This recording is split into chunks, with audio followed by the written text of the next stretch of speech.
Assalamualaikum warahmatullahi wabarakatuh.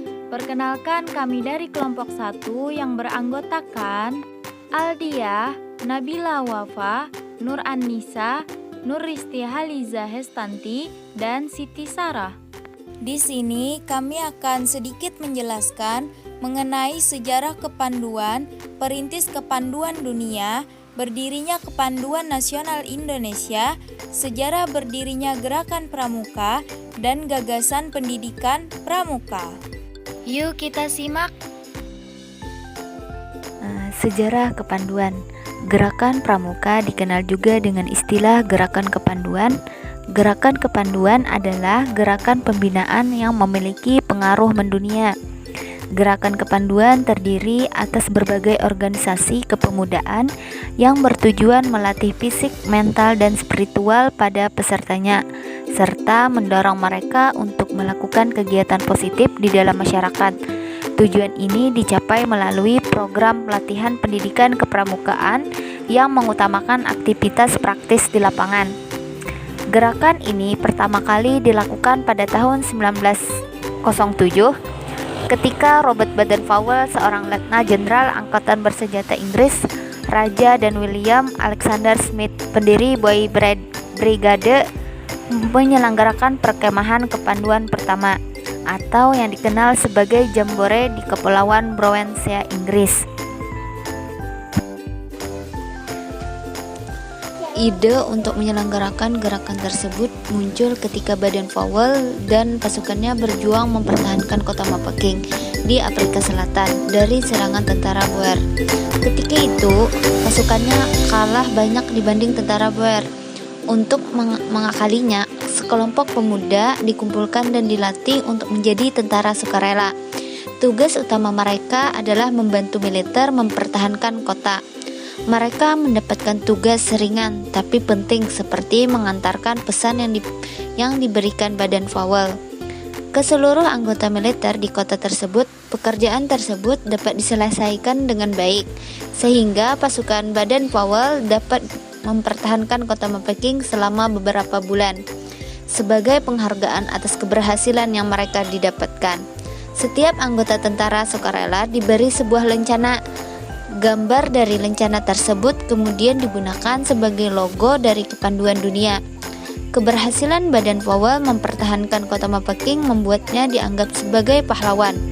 Ia pun kembali menulis sebuah buku yang berjudul Aids to Scouting pada tahun 1899 dan menjadi buku terlaris pada saat itu. Saat itu Baden-Powell berharap bukunya dapat menerbitkan ide baru untuk beberapa organisasi pemuda yang sudah ada.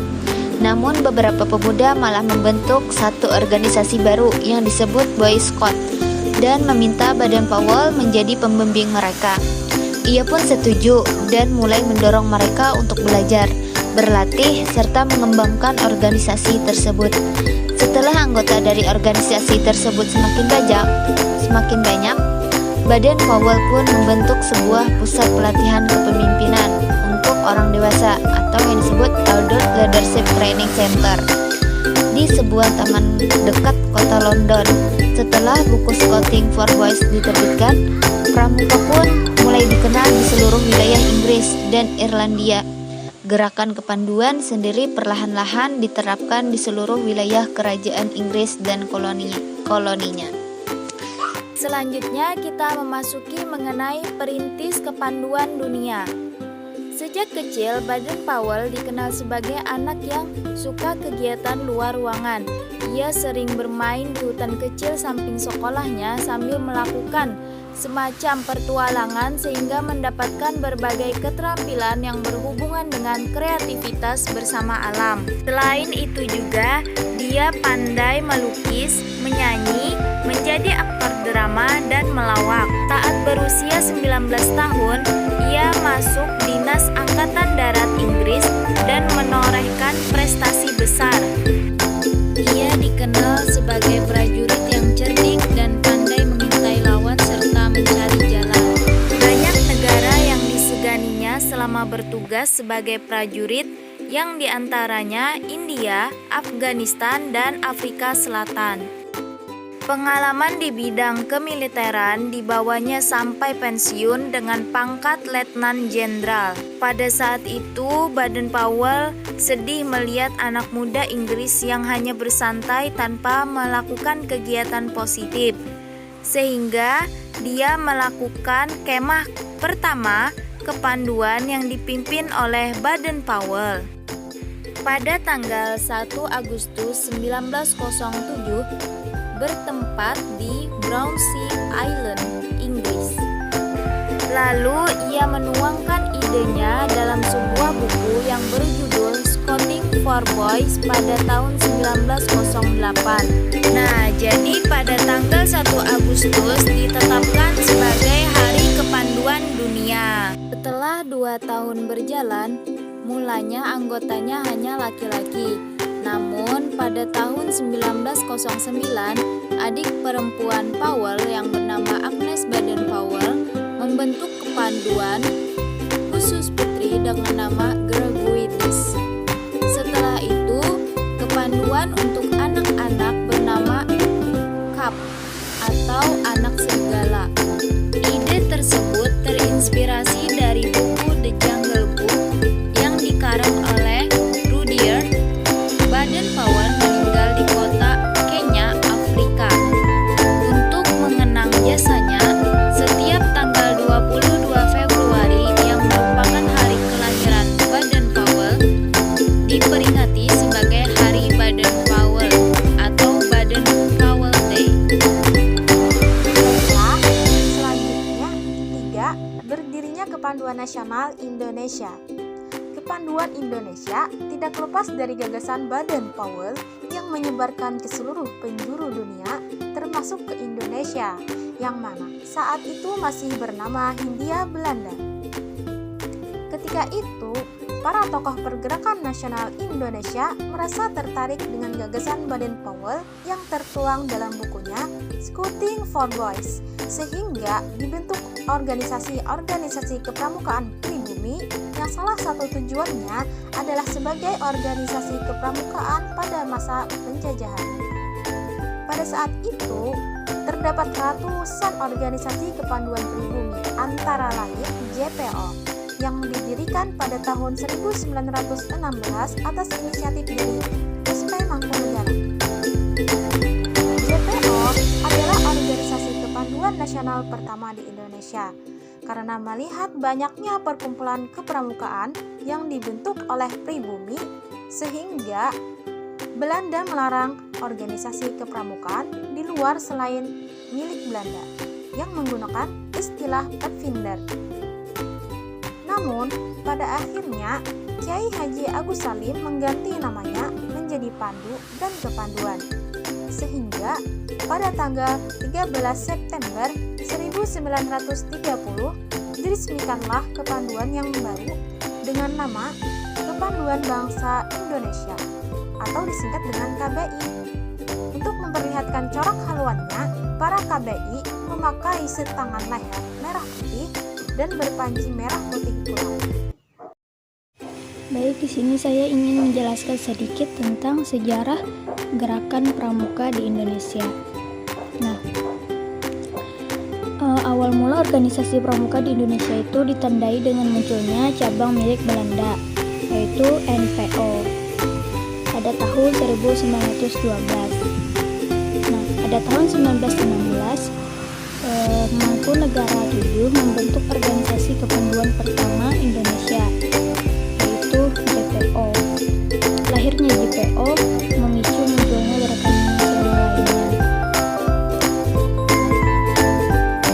Lalu, sejarah telah mencatat bahwa gerakan pramuka kepanduan turut beraktif dalam Kongres Pemuda pada tanggal 28 Oktober 1928 yang mencetuskan Sumpah Pemuda, sehingga kepanduan Indonesia semakin berkembang.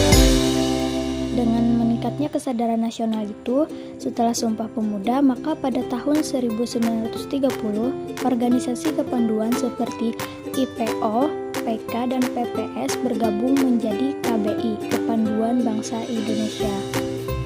Kemudian tahun 1931 terbentuklah PAPI, Persatuan Antar Pandu Indonesia. Pramuka ini tidak terlepas dari kemerdekaan Indonesia, karena pada masa penjajahan Jepang, organisasi kepanduan dan partai dilarang untuk beraktivitas karena para pendiri itu ikut terjun dan bahu-membahu memperjuangkan kemerdekaan Indonesia. Namun, idealisme dan semangat tetap menjiwai para pandu tersebut. Barulah setelah kemerdekaan Indonesia, sejumlah tokoh dari gerakan kepanduan Indonesia berkumpul untuk melakukan pertemuan bersama. Dari hasil kongres pada 28 Desember 1945 itu terbentuk Pandu Rakyat Indonesia dan menjadi satu-satunya organisasi kepanduan Indonesia dengan keputusan Menteri Pendidikan, Pengajaran, dan Kebudayaan.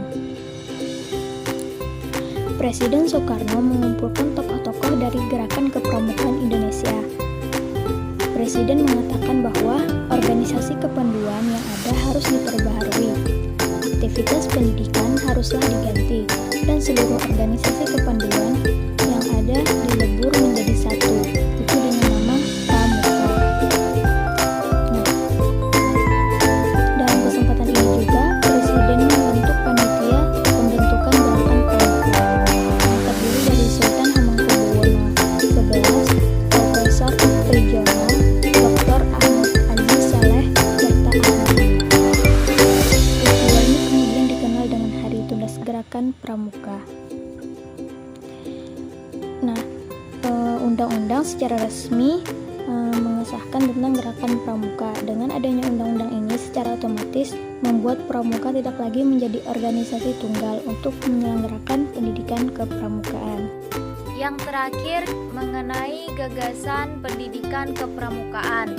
Pendidikan kepramukaan adalah proses pendidikan yang praktis di luar lingkungan sekolah dan di luar lingkungan keluarga yang dilakukan di alam terbuka dalam bentuk kegiatan yang menarik, menantang, menyenangkan, sehat, teratur, dan terarah dengan menerapkan prinsip dasar kepramukaan dan metode kepramukaan yang sasaran akhirnya adalah terbentuknya watak kepribadian dan akhlak mulia.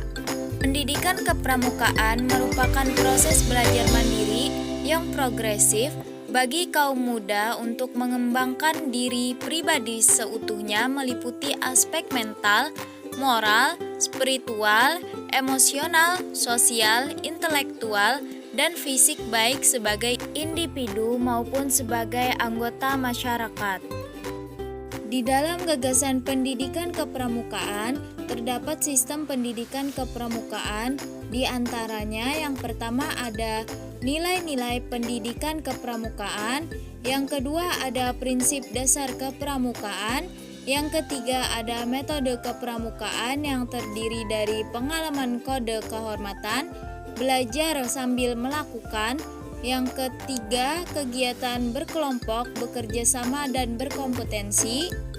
Kemudian ada kegiatan yang menarik dan menantang, kegiatan di alam yang terbuka, kehadiran orang dewasa yang memberikan bimbingan, dorongan, dan dukungan, kemudian penghargaan berupa tanda kecakapan, kemudian satuan terpisah antara putra dan putri, dan terakhir ada kiasan dasar. Dalam sistem pendidikan kepramukaan juga ada sistem among dan kode etik dan kehormatan pramuka. Sekian video dari kami, salah hilap mohon maaf, kami akhiri. Assalamualaikum warahmatullahi wabarakatuh.